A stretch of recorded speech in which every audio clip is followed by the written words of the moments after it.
Bismillah, Assalamualaikum warahmatullahi wabarakatuh. Alhamdulillah, Allahumma salli ala Sayyidina Muhammad wa ala ali Sayyidina Muhammad. Memang banyak rahasia di waktu subuh. Cukup Rasulullah sallallahu alaihi wasallam bersabda di hadis yang sahih, "Man shalla al-fajr fi jama'ah fa ka'annama qama al-laila kullahu." Barang siapa yang salat subuh berjamaah dapat pahala seperti salat sepanjang malam. Dan saya yakin tidak ada di antara kita yang mampu salat sepanjang malam. Tapi dengan ikut salat subuh berjamaah dapat pahala sepanjang malam. Dan ada salah satu juga yang sangat dijaga oleh Rasulullah SAW, sunnah qabliyah subuh. Banyak orang yang melalaikan, padahal pahalanya luar biasa. Raka'ata al-fajri khairun minad dunya wa ma fiha. 2 rakaat subuh itu yang dimaksud sesudah azan sebelum salat lebih baik daripada dunia dan segala isinya. Ini sunnahnya, apalagi yang wajib. Dan ada satu hal yang selalu saya memperhatikan, para jamaah tidak memperhatikan ketika azan. Muazzin berazan, banyak yang sibuk megang HP-nya atau sibuk berbicara dengan temannya, atau diam di tempat di masjid tapi tidak mengikuti muazzin. Padahal ada hadis yang menjaminkan kita mendapatkan ampunan dosa, sebagaimana yang diriwayatkan Imam Muslim, khususnya ketika muazzin berkata asyhadu an la ilaha illallah wa asyhadu anna Muhammadar Rasulullah, kita menjawab wa ana asyhadu an la ilaha illallah wahdahu la syarikalah wa asyhadu anna Muhammadan abduhu wa rasuluh raditu billahi rabba wa bi Muhammadin nabiyya wa bil islami dina. Beda sama yang kita kenal, raditu billahi rabban wa bil islami dina wa bi Muhammadin nabiyya, itu biasa, itu zikir biasa. Tapi yang kalau dalam azan, ketika muazzin selesai kalimah syahadat sebelum masuk hayya 'alas salat, ini hadis diriwayatkan Imam Muslim. Sebelum masuk kepada hayya 'alas salat, kita langsung berkata, artinya wa aku bersaksikan, wa ana asyhadu an la ilaha illallah wahdahu la syarikalah wa asyhadu anna Muhammadan abduhu wa rasuluh raditu billahi rabba wa bi Muhammadin nabiyya wa bil islami dina. Terbalik, ghufira lahu ma taqaddama min dhanbih, diampuni oleh Allah Subhanahu wa taala dosa lalu. Dan ketika selesai azan la ilaha illallah, kita langsung jangan lupa salawat kepada Nabi Muhammad SAW, baru doa azan. Banyak orang yang suka doa azan tanpa salawat, padahal Rasulullah SAW bersabda, man qala hina yasma'ul adhan thumma salla alayya, di riwayat Imam Bukhari, bersalawat kepadaku. Jadi fantas kalau kita memulai Allahumma salli ala Muhammad wa ala ali Muhammad, Allahumma rabb hadhihi ad-da'wati at-tamma was-salati al-qa'imah ati Muhammadan wasilata wal fadila wa ba'athu maqam Muhammad alladhi wa'adta innaka la tukhliful mi'ad. Tambahan innaka la tukhliful mi'ad di luar sahih Bukhari, tapi disahihkan dan dihasankan oleh sebagian besar ulama. Innaka la tukhliful mi'ad. Apa yang kita dapat? Hullat lahu syafa'ati yaumal qiyamah, terjamin dapat syafaat Rasulullah SAW. Jadi sia-sia. Itu yang kenapa saya bilang namakan rahasia subuh, karena memang tersembunyi dari banyak orang, padahal pahalanya sangat luar biasa. Rahasia Allah berikan nikmat yang luar biasa. Fala ta'lamu nafsun ma ukhfiya lahum, dari mana jiwa pun boleh tahu apa yang telah disembunyikan oleh Allah SWT. Ini amalan yang seperti ini, sedikit-sedikit rahasia tapi sangat luar biasa. Termasuk selepas salat, doa khususnya di salat subuh.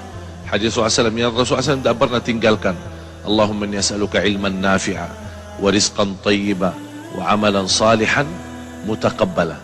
Ilmu bermanfaat, rezeki yang baik, kemudian amal salih yang diterima. Jadi bukan hanya amal salih tapi sia-sia, amal salih tapi ditolak, tapi amal salih mohon sekaligus diterima di sisi Allah Subhanahu wa taala. Belum lagi zikir yang dipimpin oleh guru kita Ustaz Arifin tadi, subhanallah 33, alhamdulillah 33, Allahu akbar 33, ditutup satu la ilaha illallah wahdahu la syarikalah lahul mulku wa lahul hamdu wa ala kulli syai'in qadir.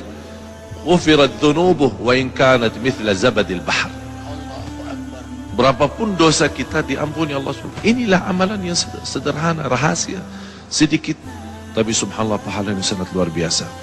Yang terakhir, salah satu rahasia yang saya harap semua jamaah menjaga, karena sangat luar biasa amalannya dan sangat dahsyatnya apa yang kita akan dapat balasannya, adalah yang saya boleh namakan sedekah subuh. Sedekah subuh. Kenapa saya bilang sedekah subuh?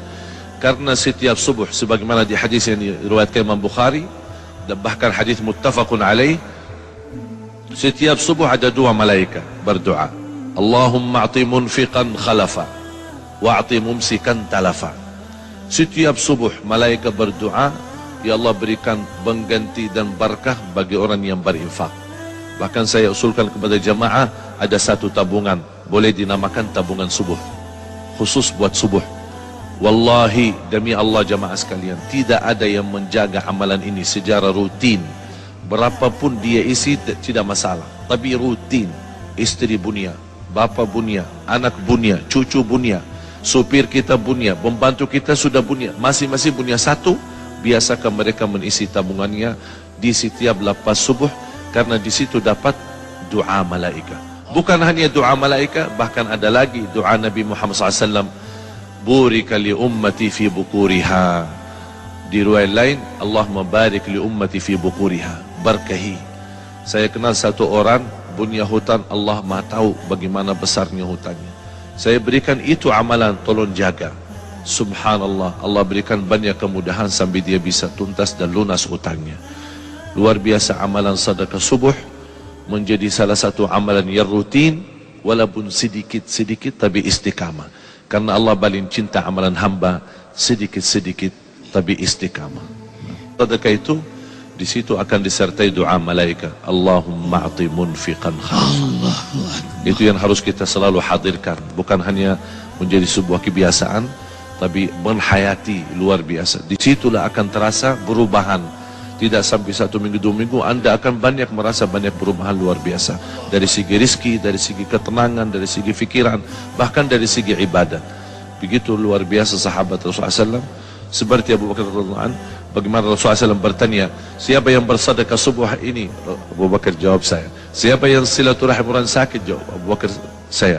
Siapa yang... Selalu Abu Bakar radhiyallahu anhu selalu duluan. Sampai kata Umar Khattab radhiyallahu anhu, saya tidak sanggup lagi untuk melawan berbuat kebaikan, berlumba-lumba dengan Abu Bakar Siddiq radhiyallahu anhu. Ada yang menjelaskan oleh ahli tafsir, masyhudah bacaan kita disaksikan. Di riwayat tafsiran, malaikat menyaksikan. Saya dapatkan satu hadis yang sahih. Kalau biasa, kalau hari kerja ada namanya shift gantian ya. Ada orang berapa jam terus shift, malam shift, ada malaikat juga ternyata juga punya kerja shift. Jadi kapan mereka, malaikat yang bertugas malam sama malaikat yang bertugas pagi bertemu di salat subuh. Jadi tukar, udah selesai tugas malam, salat subuh. Jadi malaikat salat subuh itu hadir. Paling ramai salat subuh. Malaikat malam sama malaikat pagi. Malaikat pagi yang baru turun ikut salat subuh. Malaikat malam selesai salat subuh baru naik bawa laporan malam. Terus menerima kerjaan baru oleh malaikat pagi. Oleh karena itu inna Quran al-Fajr kana masyhuda. Malaikat pun hadir. Oleh karena itu kita merasa rauhaniyah kita, batin kita lebih nikmat ketika salat subuh.